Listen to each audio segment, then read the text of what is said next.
का फूटत बहिनी।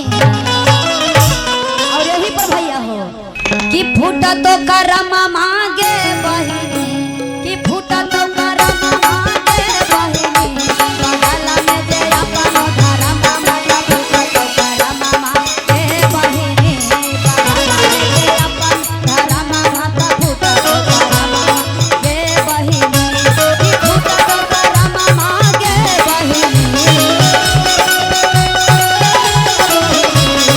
फूटत करम मांगे बहिनी,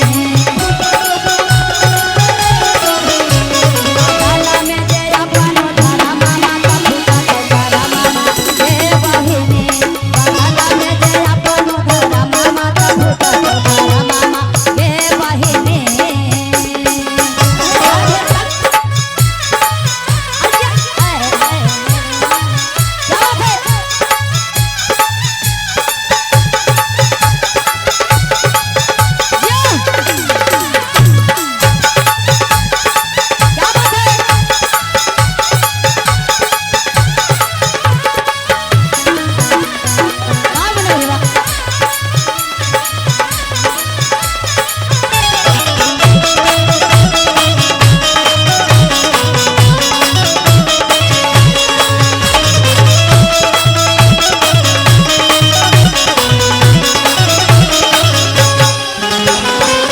पप्पू भैया खुश है ना, कोई टेंशन में नहीं ना। बाबा भोलेनाथ है सबके लिए, ठीक है। जरा ताली बजाइए बाबा भोलेनाथ के। पप्पू भैया हाथ उठाइए, भैया जी सभी मिलकर उठाइए और मीठी मीठी ताली बजाइए, ताली बजाइए। बाबा के आप लोग भक्त हैं।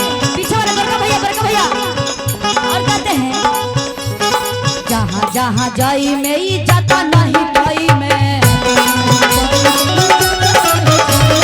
जहाँ जहाँ जाई में इज्जत नहीं पाई में, दुल्हा के बाप दीदी के करा से कहा में, जहाँ जहाँ जाई में इज्जत नहीं पाई में, दुल्हा के बाप दीदी के करा से कहा में, कि आई तो शरम मांगे बहिनी, कि आए तो शरम मांगे बहिनी,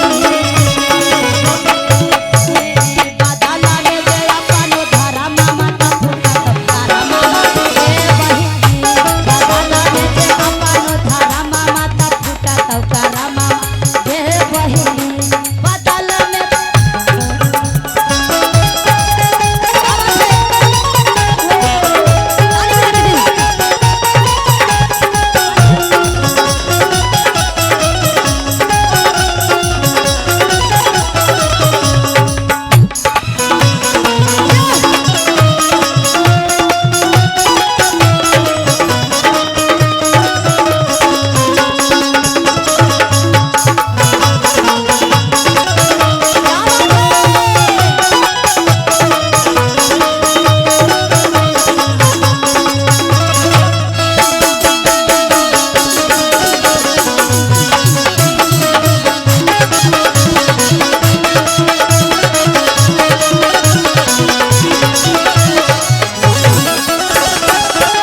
औरी का, इसीलिए हमारे साहेब भैया जी ने 3 सूत्र दे दिए हैं कि कम से कम 3 सूत्र के आप लोग अपनाइए और दिल में बसाइए, दया चर्चा मांगिए, नमन कीजिए।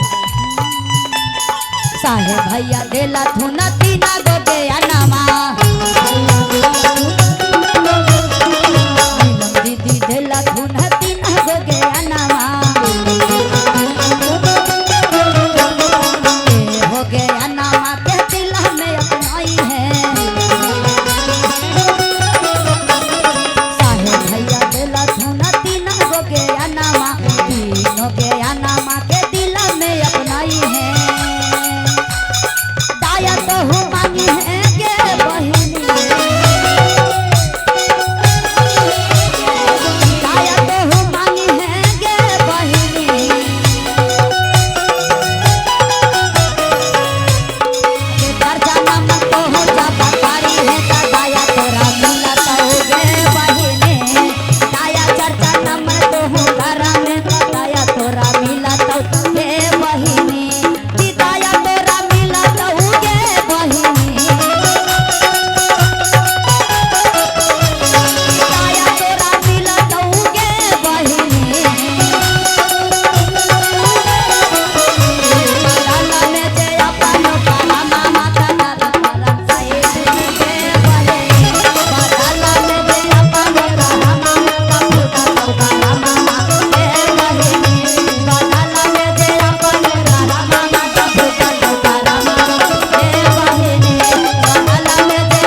पचतई में गे बहिने